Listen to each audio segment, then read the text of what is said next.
படிக்கிற பிள்ளைகள்னு வாங்க, படிப்பில் அப்படியே கவனத்தை குறைச்சி விளையாட்டுத்தன்மை ஆகிரும். இப்போ சார் கேட்பார், என்ன என்ன படிச்சு என்ன பண்ண போகிறோம் அப்படின்னு அந்த தெனாவட்ட பதில் சொல்லுவாங்க இல்லையா, அந்த மாதிரியான கேட்டகரிக்கு என்ன நடந்தாலும் பார்த்துக்கலாம் அப்படிங்கிற ஒரு மனநிலையை ராகு உண்டு பண்ணிடுவார். இது மிகவும் ஒரு தவறான போக்குங்கிறது அன்பர்கள் உணர்ந்துக்கிடணும். அப்போது வீட்டில் கும்பராசி நேயர்கள், பிள்ளைகள், குழந்தைகள், படிக்கிற பிள்ளைகள் இருக்காங்க அப்படின்னா பெற்றவர்கள் அட்வைஸ் பண்ணாதீங்க, கேட்க மாட்டாங்க, அவங்கள மோட்டிவேட் பண்ணுங்க அப்படிங்கிறது தான் ரொம்ப முக்கியம். அதனால் தேவையில்லாத விஷயங்களில் போய் சேர்றது, சொகுசாக வாழணும்னு நினைக்கிறது, தேவையில்லாத நட்பு வட்டாரங்களில் சிக்கிக்கிறது, தேவையில்லாத பழக்க வழக்கங்களை ஏற்படுத்தி கொள்வது, இந்த மாதிரியான தொந்தரவுகளை ராகு பகவான் தருவார்.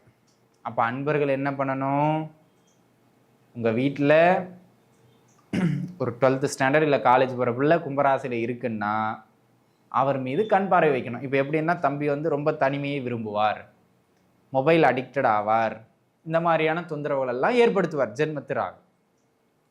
அப்போ அன்பர்கள் அதில் மிக கவனத்தோடு செயல்பட்டுக்கிடணும் அப்படிங்கிறது தான் வெரி இம்பார்ட்டண்ட்டான ரூல்.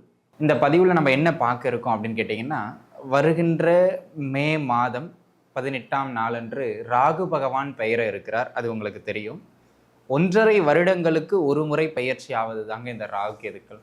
அதில் இப்போ நம்ம குறிப்பாக முழுக்க முழுக்க ராகுவை பற்றி தான் பார்க்க போகிறோம். ஏன்னா ராகு மிக பலவான். நவ கிரகங்களில் சனியை காட்டிலும் பலமிக்க ஒரு கிரகம்னா அது ராகு பகவான்.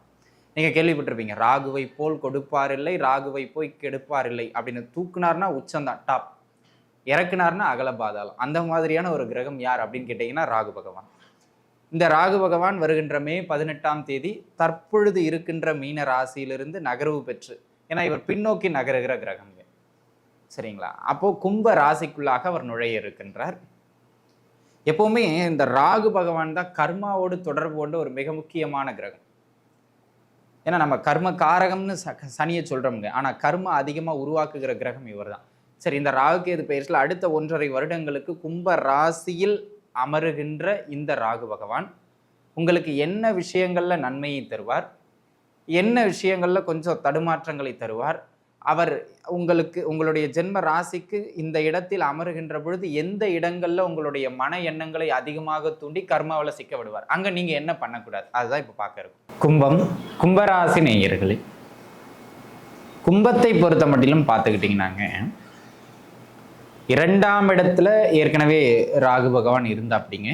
அவர் இப்போ அங்கிருந்து பயிற்சி ஆகி 1ஆம் இடம்னு சொல்லக்கூடிய உங்கள் ஜென்ம ராசிக்குள்ளாகவே நகர்வு பெறுகிறார். ஜென்ம ராசியில் ராகு என்கின்ற ஒரு நிலைப்பாட்டில் இப்போ கும்பம் அமருதுங்க. இப்போ தான் ஜென்ம ராசியிலிருந்து சனி பகவான் மார்ச் விலகினாருங்க. இப்போ அவர் போன குறையை தீக்கிறதுக்காக ராகு பகவான் உள்ளே வர்றாருங்க. அந்த மாதிரியான ஒரு அமைப்பு. சரி, ஜென்மத்தில் ராகு அமர்வது சரியா தவறா அப்படின்னா எந்த நிலையிலும் ஒரு பாவ கிரகம் ராசியில் அமர்றது சிறப்பு கிடையாது. ஏன்னா சந்திரன் தான் நம்முடைய உடலையும் மனோநிலையையும் மனதின் எண்ணங்களையும் எண்ணத்தின் வெளிப்பாட்டையும் குறிக்கின்ற ஒரு நபர். அப்ப நம்ம ராசியில் அவர் அமர்கின்ற பொழுது இவை அனைத்திலும் அவர் தாக்கத்தை உண்டு பண்ணுவார். சரி, அவர் என்ன உண்டு பண்றாருங்கிறத பார்த்துருவோம். முதல் அமைப்பாக இந்த ஜென்ம ராசியில் ராகு வந்த உடனே இந்த கும்ப ராசிக்காரங்களுக்கு எப்படி இருக்கும் அப்படின்னு கேட்டிங்கன்னு வச்சுங்களேன், பாதி பேர் பகல் கனவுலையே தெரிஞ்சுக்கிட்டு இருப்பாங்க. ஆமாங்க, நீங்கள் பாருங்களேன், அந்த நிதர்சன நிலைப்பாட்டுக்கே வரமாட்டாங்க. அப்படியே ஒரு பகல் கனவுல நம்ம மட்டும் ஒருவேளை அமெரிக்காவில் பிறந்திருந்தால், அங்கே பிறந்திருந்தாலும் இப்படி தான் இருந்திருப்பாருன்னு வச்சுங்களேன். ஆனாலும் இவர் ஒரு எண்ணத்தை வச்சுக்கிட்டு இருப்பார். ஒருவேளை நம்ம படிச்சிருந்தால், அது படிக்கும்போது வர வேண்டிய எண்ணம், சரிங்களா? இப்போ பிரயோஜனம் கிடையாது. அந்த மாதிரி எது நடக்காததோ அதை பற்றியே சிந்திச்சுக்கிட்டு இருப்பாங்க.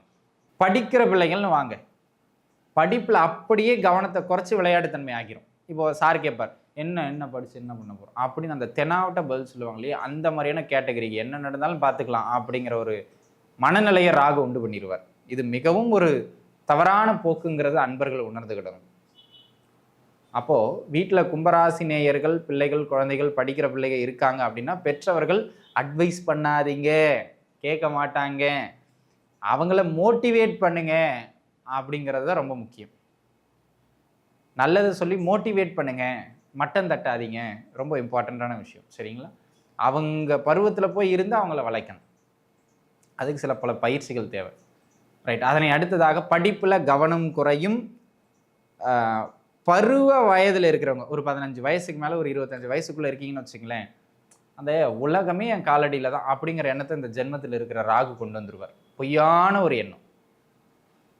அதனால் தேவையில்லாத விஷயங்களில் போய் சேர்றது, சொகுசாக வாழணும்னு நினைக்கிறது, தேவையில்லாத நட்பு வட்டாரங்களில் சிக்கிக்கிறது, தேவையில்லாத பழக்க வழக்கங்களை ஏற்படுத்தி கொள்வது, இந்த மாதிரியான தொந்தரவுகளை ராகு பகவான் தருவார். அப்போ அன்பர்கள் என்ன பண்ணணும்? உங்கள் வீட்டில் ஒரு 12th ஸ்டாண்டர்ட் இல்லை காலேஜ் போகிற பிள்ளை கும்பராசியில் இருக்குன்னா அவர் மீது கண் பார்வை வைக்கணும். இப்போ எப்படின்னா, தம்பி வந்து ரொம்ப தனிமையை விரும்புவார், மொபைல் அடிக்டட் ஆவார், இந்த மாதிரியான தொந்தரவுகள் எல்லாம் ஏற்படுத்துவார் ஜென்மத்து ராகு. அப்போ அன்பர்கள் அதில் மிக கவனத்தோடு செயல்பட்டுக்கிடணும் அப்படிங்கிறது தான் வெரி இம்பார்ட்டண்ட்டான ரூல். சரிங்களா? அதே போல் அடிக்கடி அது சிறியவர் ஆனாலும் பெரியவர் ஆனாலும் உடல்நிலையை தொந்தரவு பண்ணுங்க. இந்த ஜென்மத்தில் அமர்ற ராகு இருக்கார் பாருங்க, எதையாச்சும் ஒரு மருத்துவ செலவை கொடுத்துக்கிட்டே இருப்பார். அப்போ உடல்நிலையை பொறுத்த மட்டிலும் கொஞ்சம் கூடுதலான கவனம் தேவை அப்படிங்கிறத அன்பர்கள் புரிஞ்சுக்கிடணும். எப்படிங்க? உடல்நலத்தை பேண வேண்டியது மிக மிக அவசியமானது. அதனை அடுத்த அமைப்பாக இந்த காலகட்டம் நல்லா புரிஞ்சுக்கிறீங்க அன்பர்களே.